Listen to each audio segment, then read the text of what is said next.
Our revenue from gold exports is about 36.4% of our foreign exchange earner, and revenue from crude oil just a little over 30%. So you can see that these three natural resources are quite significant for our economic development. Some context around our socio-economic development. In the last 27 years, Ghana's poverty rate has dropped by 23%. The poverty rate dropped by 25% between 1992 and 2005. Our Human Development Index value for 2018 put the country in the medium human development category, positioning it at 142 out of 189 countries and territories.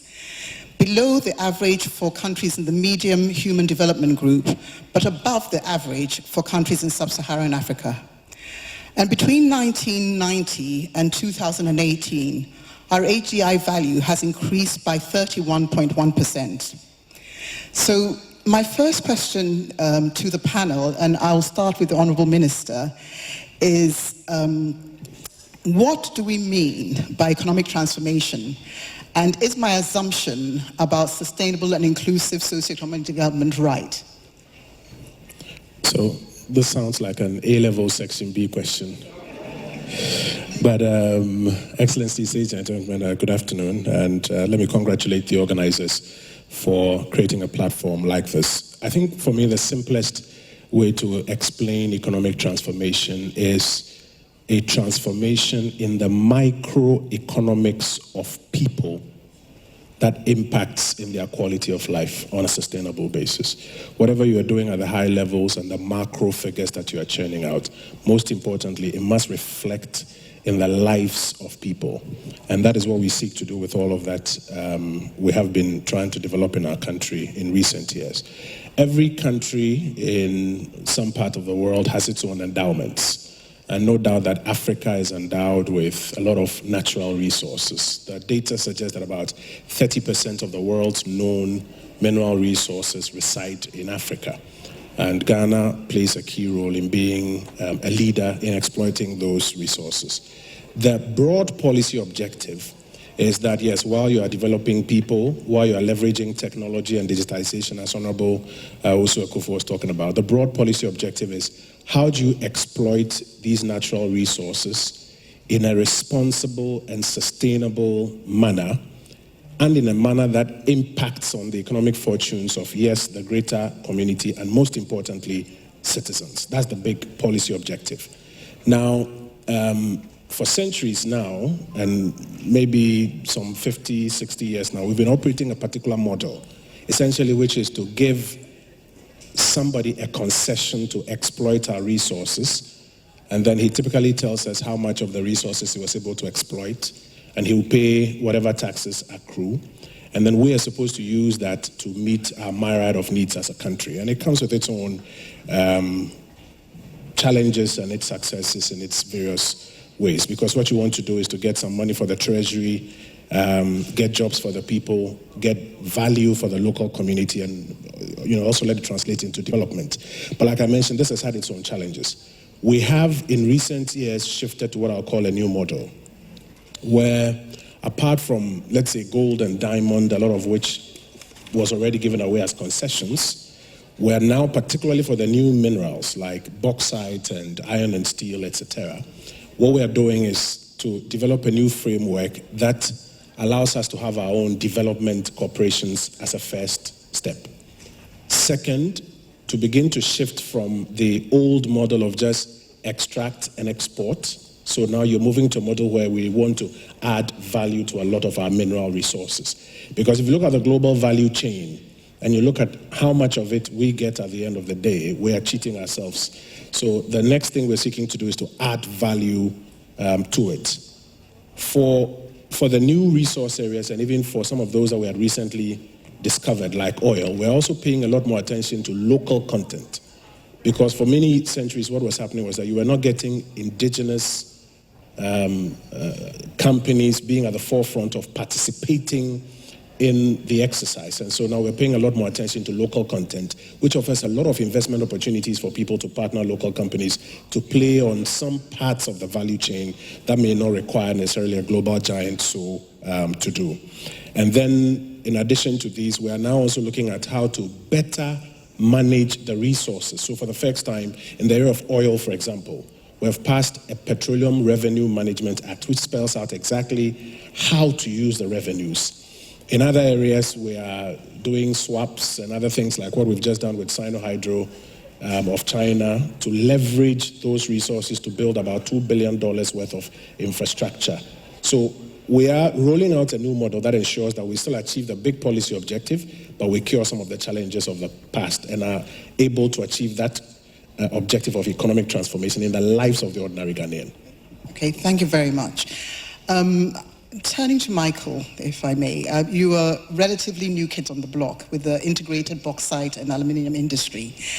And I think we might have investors in this room today who might be interested in hearing exactly what your plans are. So just use the opportunity to tell us a bit about, is it GHIOS, sorry. Vision and strategy, and how you plan to contribute to the sort of economic transformation that the Honourable Minister has talked about. Yeah. Thank you very much for that question. And again, I'd like to echo the words of the Minister to thank the organizers for what is a splendid conference, bringing together people to talk about investment opportunities in Ghana. And I'm sure you've heard several areas that you can invest in. But turning to the question, the Minister again mentioned the whole purpose for which we've established the Ghana Integrated Aluminium Development Corporation, GHIOS as we call it. The mandate for GHIOS is very clear: to leverage the bauxite reserves that we have to build an integrated aluminium industry in Ghana. It's been set in law. An act was passed by Parliament about a couple of years ago. We've established the corporation now is working fully towards building an integrated aluminium industry. I think I'll make any apologies for what is our vision, which is to create a world-class integrated aluminium industry in Ghana that will be a leader in Africa and that will leverage the resources that God has blessed our nation with, the bauxite reserves that God has blessed our nation with in building this industry. Now, bauxite mining in Ghana dates back to some 17 years or more. We also have an aluminium smelter in Tema, which was built in 1967, but we have never actually pooled all the resources that we have in one vehicle. And what the vision of the President is doing is creating GHIOS as the hub where we'll have all the bauxite reserves, we'll have all the assets that we have as a nation within the space of the entire value chain, and then to use all of this in driving a coordinated development of the industry.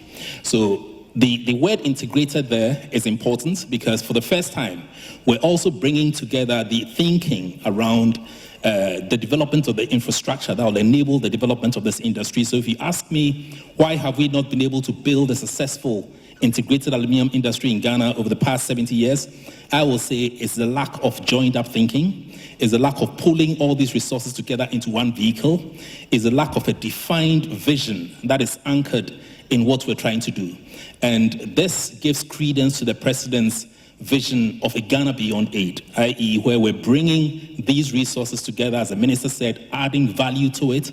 So we're not looking just to mine bauxite, we're looking to refine bauxite in Ghana, we're looking to smelt aluminium in Ghana, and more importantly, we're looking to encourage the development of downstream industries. The Minister for Trade talked about car manufacturing, for instance, coming to Ghana. We want to build an industrial base that will support the development of these sorts of industries that are coming to Ghana. And that is what the economic transformation is all about. It's about creating jobs, building a strong economy that is anchored across, this whole value chain and developing this in its essence. Your other question also related to the strategy of GHIOS. And essentially, we have in the region of about 900 million metric tons of bauxite in Ghana. And that places Ghana amongst the top 10 globally. What we haven't done is to actually do what I'll call mineral resource estimates, which will define the quality and the quantity of bauxite that we have. So one other thing that this government has done, which it has to be commended for, is to invest in building the mineral resource estimates, which make our resources bankable, using international acceptable standards of measurement. That information is going to be available in the next few months, and we'll make that public, which will tell us the quantity and the quality of bauxite for the first time. So at the moment, the 900 million metric tons we talk about is actually the historical estimates. And I hope we'll be pleasantly surprised, as in we'll have more resources than we think we have. So from a strategy point of view, we want to develop the Awasu mine that we've been doing for 70 years now. We want to develop the resources that we have in Yinahin, which is in the region of about 700 million metric tons. We want to develop what we have in Kibi, or Chebi as well, which is the region of about 180 million metric tons of bauxite. So altogether, we're looking at about 4 mining enterprises, but developing refineries as well, close to the mines, a couple of refineries, and then building smelters as well. So our vision is to build a fully integrated industry that also leverages on the development of the associated infrastructure like railways and ports and power. Thank you very much. Very comprehensive. I think anybody out there who's looking to invest will know exactly what to do next. So thank you for that. Talking about financing, all this needs money. Theo, you are the economist in our midst, so the person closest to financing on this panel. So we're hearing more and more about sustainable finance. That is financing that integrates environmental, social, and governance factors into the business and investment decisions, and even more about climate change and its implications for particularly the hydrocarbon industry, but I think industry generally. And this isn't just coming from the young Gretas of this world or from civil society players, as was traditionally the case, but from those who are actually providing the financing for our integrated bauxite and aluminium industry, for the oil and gas sector, and for other natural resources sectors. So although international oil companies will finance exploration from, say, their balance sheet, they need to get third-party funding for development and operations. And many financiers are asking more and more about these ESG issues, particularly both corporate and political governance. So my question to you is, with Ghana, we're still a relatively new oil and gas province. We still have a lot of untapped resources. What does Ghana need to do against this global backdrop to attract the investors into the oil and gas industry across the value chain, as the Honourable Minister has said, to achieve the level of economic transformation that we need? Okay, thank you very much. And once again, thanks to the organizers for inviting me and inviting us to this panel. I think it's a big question you've asked. Now, the Kojo's sentiments has been an A-level exam question. But clearly, we need money, and we need the resources to extract the natural resources that we've got on the ground, and then turn it, into valuable, useful product.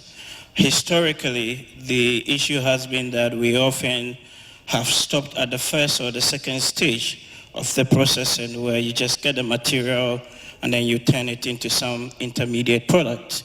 But we will now want to move into more final end user products. So using the example of the integrated aluminum industry, you want to move from bauxite to alumina, and then you smelter into aluminium.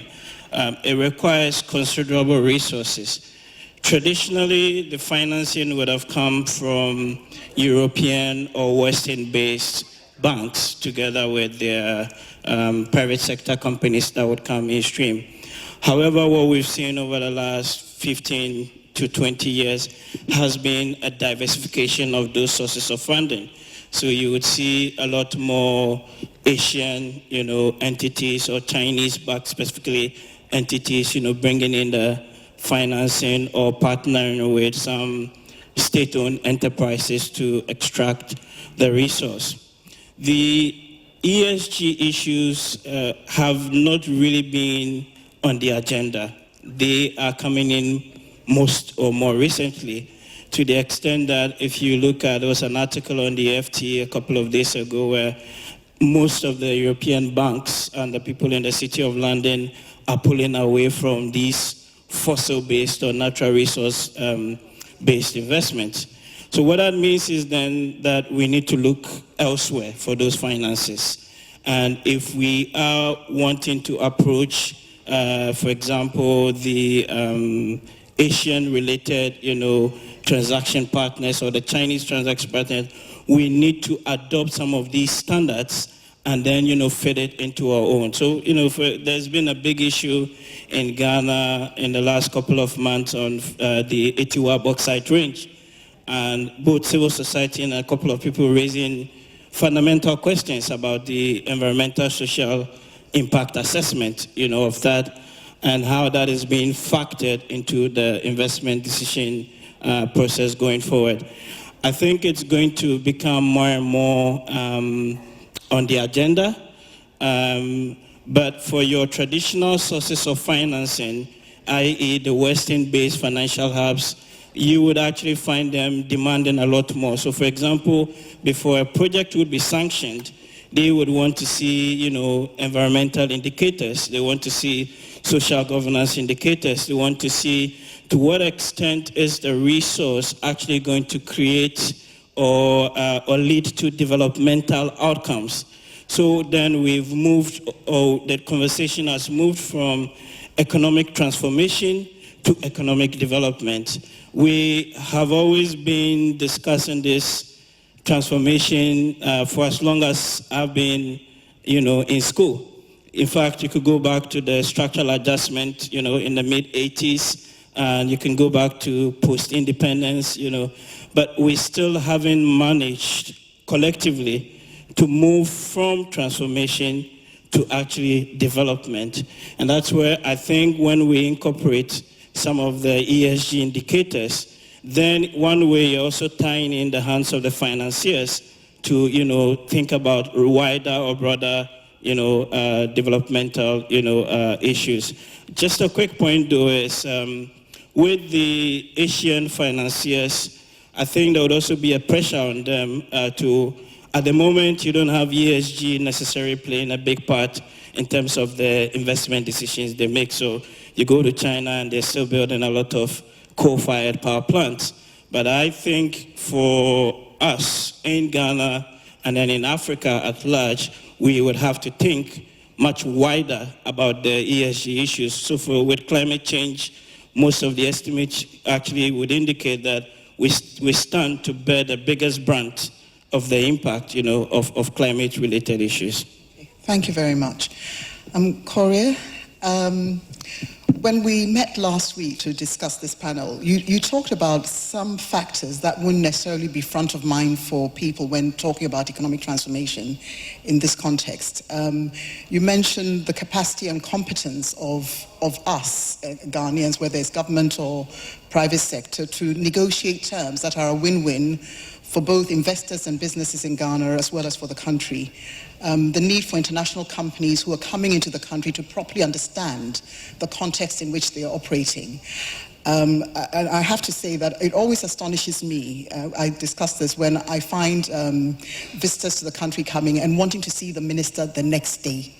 And I always think, well, if I went into your country and want to see the minister the next day, you'd be looking at me like I was a crazy woman. And it's these sort of things that we kind of need to maybe help investors understand. So I just wondered, as a lawyer who advises investors and businesses coming into Ghana, what would you advise from a legal perspective on what it takes to become a profitable business in the country and one that at the same time contributes to the sort of economic transformation we're talking about here? Yeah, thank you, Rosalind, and good afternoon, everyone. It's a real pleasure to be here. It's a really fantastic conference showcasing Ghana at its, I would say, at its zenith at the moment, and it's incredible to be able to celebrate that here. I want to be a bit disruptive, and we've had some fantastically positive statements about Ghana, which I echo, but we need to look at these issues in the round. And I think it's quite possible for us to take too narrow a view on some of these issues, particularly when we're looking at investment into the extractives industry. Ghana is entering into a phase of new and rich opportunities to exploit our natural resources. But we all have a responsibility, of course, to ensure that that exploitation takes place in a very significantly accountable way, given the risks that are involved. And the first thing I tend to advise when I'm advising multinational clients, say, on compliance issues coming into this part of the world and thinking about risk, one of the first things I want clients to focus on is the requirement to consider not just the local context of the investment, not just the mine you're going to build and the community you're going to give jobs to and the value-adding manufacturing industry you're going to produce out of that, but what is the collateral damage that you may do to the community in creating that industry? We're creating a number of innovative industries for Ghana. And at the same time, we have a concomitant responsibility to ensure that we make those industries responsible ones. And we're not just looking at responsibility to communities in Ghana. The world is looking at us. The world is considering the way in which we extract these natural resources, because what we do here impacts on the rest of the planet. There are statistics which are heartbreaking that say that in Ghana today, there is more plastic in our ocean than fish that we can extract for feeding our communities. Now that is a serious recent development. Do we want the rest of our natural resources exploitation to go the same way? We have been mining gold for over a century in an industrial way. But today we cannot look at our gold industry, which is an industry which really should be, and quite often is marked out as a leading industry in the world for gold, and say that we've dealt with some of the collateral problems around it. We have a huge problem with galamsey. We have problems coming down the river, literally, in terms of the contamination of our water sources, which are being caused by that. Now, if you are a private sector organization coming into Ghana, into the extractives, and you're thinking myopically about the benefits you're going to create in this specific industry and not looking downstream, there's a problem waiting to happen. And international NGOs, international organizations, the international media, as well as our local media and local stakeholders are watching us. It's fantastic. We have an information minister who has these skills and has incredible record in the media and appreciates these issues. But we need to ensure that we extract responsibly. And those are some of the things that I try and guide clients through when looking at risk.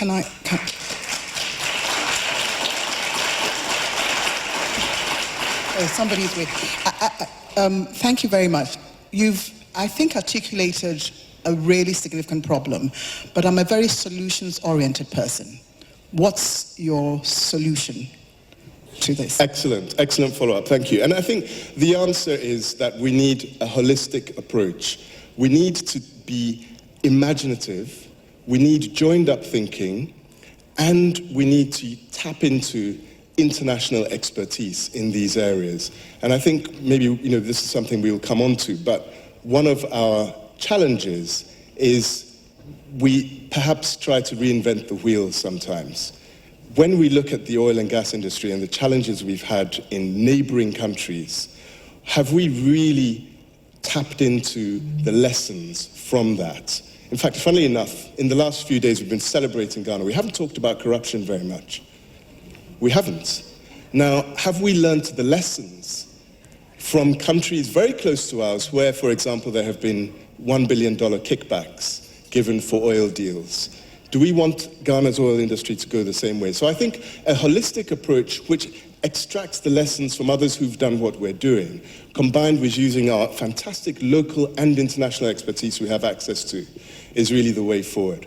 Minister, you wanted to speak? Yes, I'm happy he highlights the responsibilities that he thinks international companies seeking to take advantage of these opportunities must have.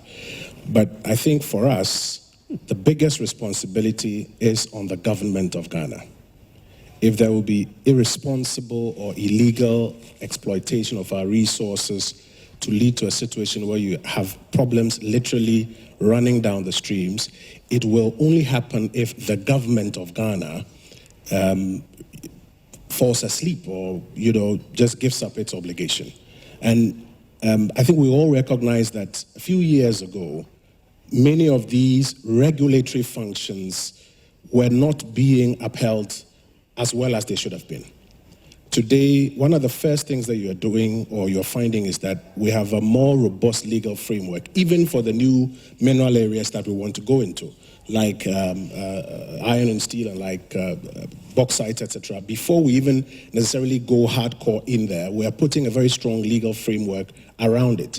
If you go back just a little into oil, when we discovered oil around 2007 or so, President Akufo at the time ensured that we focused on putting in place such an elaborate framework that things like corruption, things like leaving oil resources out there in places where you could have spillages and all the challenges that come attendant to them were so well dealt with that today you may not find so many of them here. So you are finding the state rise up to its obligation a lot more today than it was happening in the past. Indeed, in the earlier panel discussion about the fintech industry, one of the things we've done is to put in place a robust legal framework, which does a number of things. It also gives clarity to the potential investor that these are the laws, these are the requirements, these are the consequences. And then finally, if you go back into some of the areas where in the old model, we organize things in such a way that it gave us problems, like gold. Now you are seeing us even amend some of the gold laws and make it quite punitive, extremely punitive, to indulge in some of the practices that at first you could get away with. And then you also now find you're finding the state now fight head-on against irresponsible and illegal mining and introduce new measures that create opportunities for people who want to do it well and still come down hard on those who don't intend to do it well. So I think as we're getting into this space, those who are coming in or those who intend to come in should also pay attention to this framework that we're putting in place. Thank you. I'm a very a stickler for time, and I've been very good, but I'm now told that we are running out of time, and I've got to let the audience ask questions. I have a last question, very important one to ask, and then I'll go to the audience, if that's okay. It is about the oil and gas industry, and I think, with all due respect, Minister, 2 minutes to you and 2 minutes to Theo. So we've had oil and gas production for almost 10 years now. What do you see as the successes of the industry? What has the industry accomplished? But more, secondly, what does the industry need to do in the next 10 years to remain relevant to the economic transformation that we've talked about? So 2 minutes each. The successes are quite clear on the face. First of all, we've had such a robust regime that you're having production being responsibly done, revenues coming in, and revenues which are now being used to fund some of the most important things to the states, like the free senior high school program, a good chunk of it coming through the oil revenues there. Now, moving forward, one of the things that we are paying a lot of attention to now is developing the local industry to participate in it. We don't want local companies just as fronts, but we want local expertise developed. What that means is that there's room for partnership from people here in this auditorium who have good expertise in that area to partner with local companies and play those parts of the value chain that really do not require a big multinational to complain. And we believe that in so doing, not only will we give jobs and incomes to people, but we'll also be able to create wealth locally and let that wealth stay home and have its own stimulant effect down the stream. All right, thank you very much. Yeah, I think what we've done really well in the oil and gas space is to create a fairly robust regulatory and legal framework. So starting 2010, as he mentioned, we've had a Petroleum Revenue Management Act, we've had a new Exploration and Production Act that has been passed. There's been 6 or 7 other LIs that have been passed, from health and safety to fiscal metering, etc. And what these collectively have done really is to give a very clear direction as to what the expectations of the state are. And that you can see that in a number of rankings. So you look at the NRGI index, Petroleum Policy Index, and Ghana consistently is number 1 in sub-Saharan Africa. So that's well and good.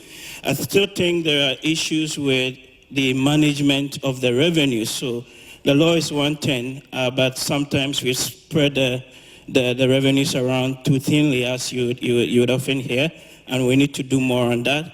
But finally, on the big ticket issue, I would expect in the next 10 years for us to build a bigger value chain.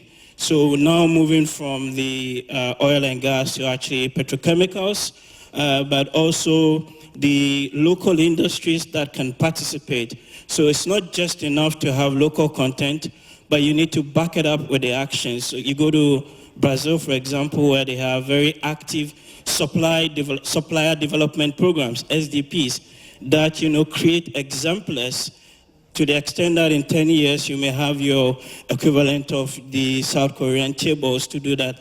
At the moment, a lot of the local industries are participating at the lower end of the spectrum, transportation, health and safety, but we need to see them taking a bigger chunk, and that requires technology, financing, partnerships, etc. Okay, thank you very much. 3 questions at most? Sorry, did you say, I can't see. 3 questions. 3 questions, he says. Okay. Thank you very much, and Ghana. I'm from Kenya myself. I'm the African Wonder Woman, but I'd love to applaud the Ghana government for the work that you're doing. Thank you so much, and I know that I'm also a community change maker, but to applaud your panel, I would love to applaud Korieh, who has addressed the issues of the CSR, and we're absolutely delighted as change makers to hear that Ghana is taking the forefront of approaching the issues of exploitation. Well done, Ghana, and I'm absolutely grateful for setting the pace for other presidents to also take the pace of Ghana investment opportunities, and I'm absolutely delighted to see that you've set that precedent. Thank you. Bibi Aboko for everyone. One question, okay? Right now, in the oil and gas sector, Ghana is looking for new opportunities to bring projects. However, investing in these huge capital expenditures demands probably in 20, 40 years, huge decommissioning. The specific provisions that deal with decommissioning and general health and safety. But then when you look at the actual petroleum agreements, that also deals with decommissioning in 2 ways, but the key one is this. So unlike in Europe or in the North Sea, where the obligation for decommissioning is on the company, in Ghana and in other jurisdictions, what we've done in the petroleum agreement is a decommissioning fund. So for every dollar of production revenue that you get, at a point where you've produced half of the reserves, then you need to start putting some money into the fund, and then you use that potentially 30, 40 years from there when decommissioning is due. And the reason is to prevent some of the mistakes that actually had happened in Nigeria, for example, and then also in Angola. So the answer to that is yes. Yeah. Very brief add to that, which is we have a fantastic legislative framework in Ghana, but there are 2 sides to that coin. Legislation is about not only enforcement by the public institutions, the regulators, it's also a responsibility on the investors, on the companies, to ensure that they comply with that legislation. So it's not about just what Ghana is having to do, it's also about what the companies themselves are doing, of course. And those companies are accountable, like I said earlier, not just to their shareholders, they're accountable to the world, and the world is looking at them. So it's really important that we look at this holistically, not just from the perspective of Ghana, but from the companies as well. Yeah. Michael, did you want to say? Yes, I wanted to make some comments, and I think it sort of cuts across the issues that we've been discussing. And when we talk of bauxite, people are often very concerned about the environment, are concerned about the corporate social responsibility issues, and in particular, Ghana, Etiwa Forest is an important thing. And I just want to make the point that I think the minister did make that point earlier, but we are living in a country where the president has made very clear the focus that we want to have in what we are choosing to do this in a very responsible way, to do this in a very accountable way, to do this in line with internationally accepted standards. We're working in line with the Equator principles. We're holding ourselves accountable to what we're doing. We are using or leveraging the statutory agencies that we have, from Water Commission to Forestry Commission to the EPA, to make sure that they hold us accountable for how we're going to do the mining. I, for one, I'm very passionate about the environment. We want to make sure that we exploit these resources that God has blessed our nation with, but in a responsible way, in a balanced way, in a way that ensures that we use technology, we apply best-in-class practices across the world. As I speak, we are engaged with a number of international organizations, institutions, looking at best practice, looking at how we can do this in the right way. And we want to hold ourselves accountable for that, to be the best in terms of how this is done and to do it in the right way. And I applaud the civil society organizations in Ghana and internationally who are looking at what we're doing. And we want them to hold us accountable for us to do things in the right way. And I know Ghana will show the way. And that's what we're focused on doing. Thank you. Well, thank you very much. I'm sorry that we had such a short time, and I'm sure you have lots of questions, and I think the panelists are around for the next hour or so.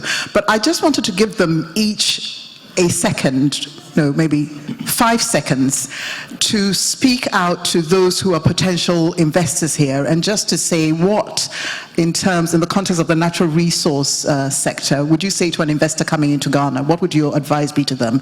Literally 5 seconds, because I will interrupt if you go above that. Yeah, I think we have the resources, the legal and regulatory environment is right, but we're looking to go beyond that to create sustainable partnerships, to transform. Oh, okay. We've laid down the ground rules. Come find local partners and work with. Thank you. And I'll just amplify that. We need local partners in the bauxite integrated aluminium industry. Come and you'll make a good buck. Thank you. I'm a lawyer under the UK and Ghana. I'm subject to the UK Bribery Act, and I can practice in the UK and Ghana, and I don't have to worry about bribery in my practice. That is a positive note I want to end with about working in Ghana. Well done. Well, thank you very much, gentlemen, and thank you, Michael, for having me moderate.